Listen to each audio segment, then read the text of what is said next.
清原果耶が主演を務める TBS 系火曜ドラマ、初恋ドッグス第3話の場面写真が先行公開された。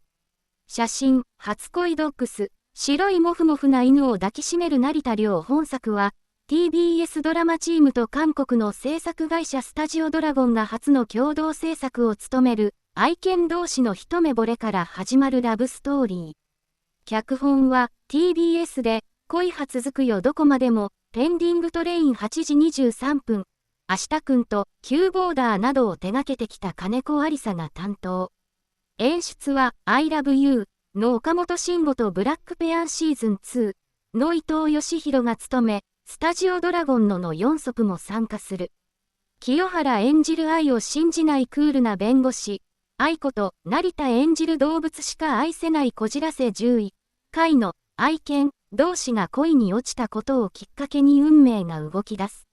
二人の前に現れ三角関係となる訳ありの韓国人御曹司ソハを日本のドラマ初出演となる韓国俳優ナイヌが演じるほか、萩原俊久、宮沢エマ、岸谷五郎、深田恭子、名木武、野呂佳代、永瀬莉子、ノア、丸井ワン、酒井真紀がキャストに名を連ねている。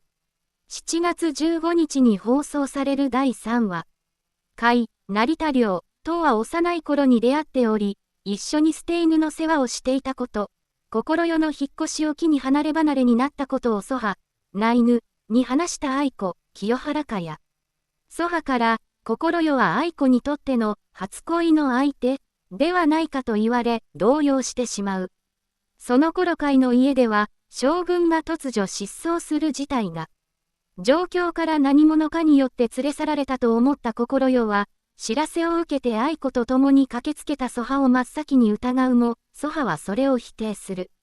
将軍を必死に捜索する愛子たち。すると、優香、深田恭子の愛犬家ネットワークの目撃情報から、将軍が船に乗せられる可能性が浮上する。